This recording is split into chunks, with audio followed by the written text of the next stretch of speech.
ఇక తెలుగు రాష్ట్రాల్లో పెట్రోల్ కొరత కంటిన్యూగా పెరుగుతూనే ఉంది. బంకుల దగ్గర బారులు తీరి కనిపిస్తున్నారు జనమంతా. ఇప్పటికే నో స్టాక్ బోర్డులు పెట్టేస్తున్నాయి బంకులన్నీ. విజయవాడ బంకుల్లో నో స్టాక్ బోర్డులు కనిపిస్తున్నాయి. అంతటా గంటల తరబడి క్యూ లైన్లలో వాహనదారులంతా కూడా వెయిట్ చేస్తూ ఉన్నారు. మరింత సమాచారాన్ని విజయవాడ నుంచి మా కరెస్పాండెంట్ శ్రీధర్ అందిస్తారు. విజయవాడ నగరంలోని చాలా బంకులు ఇప్పటికే నో స్టాక్ బోర్డు పెట్టడంతో ఉన్న 1-2 బంకుల దగ్గర చూసుకుని మాత్రం రద్దీ విపరీతంగా కనిపిస్తుంది. దాదాపు 100 మంది ఒకేసారి రావడంతో ఇక్కడ ఉన్నటువంటి బంకు యాజమాన్యం కూడా 1 by 1 ఒకళ్ళ తర్వాత ఒకళ్ళని పెట్రోల్ కొట్టించుకోవడానికి పంపిస్తున్న పరిస్థితులు నెలకొంది. ప్రస్తుతం మనం బందర్ రోడ్లో ఉన్నటువంటి ఒక పెట్రోల్ బంక్ దగ్గర ఉన్నాం. చూసుకోవచ్చు, జనం దాదాపు 2-3 గంటల నుంచి కూడా ఇక్కడ ఇదే స్థాయిలో ఇక్కడ జనం గుమికూడిన పరిస్థితులు నెలకొన్నాయి. మొత్తం కూడా ఒకేసారి లోపలికి పంపిస్తే తీవ్ర ఇబ్బందులు ఎదుర్కోవాల్సి వస్తుందని మాత్రం ఇక్కడ ఉన్నటువంటి బంకు యజమానులు ఒక్కరిని తర్వాత ఒకరిని మాత్రం ఇక్కడ పంపిస్తున్న పరిస్థితి నెలకొంది. అన్న, ఎంతసేపు అయింది ఇక్కడ నిలబడి? పరిస్థితి ఏంటి? అరగంట అయింది. మిగతా బంకుల్లో అయిపోబట్టి ఇక్కడ బంకులో రష్ ఏర్పడింది. చాలామంది నో స్టాకే ఉంది. అన్న, ఎంతసేపటి నుంచి నిలబడి ఏంది పరిస్థితి? అంటే హాఫ్ అన్ అవర్ 1 అవర్.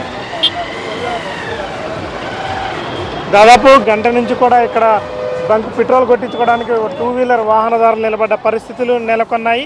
దాదాపు విజయవాడ నగరంలో ఉన్నటువంటి చాలా బంకులు కూడా నో స్టాక్ బోర్డు పెట్టాయని, ఇక్కడ ఉన్నటువంటి 1-2 బంకుల దగ్గర కొంత పెట్రోల్ ఉన్నదని దానికోసం మాత్రం ఇక్కడికి వచ్చామని కూడా వాహనదారులు అంటున్నారు. అన్న, ఎంతసేపు అయింది? ఏంది పరిస్థితి? గంట నుండి వెయిట్ చేస్తున్నాను అన్న.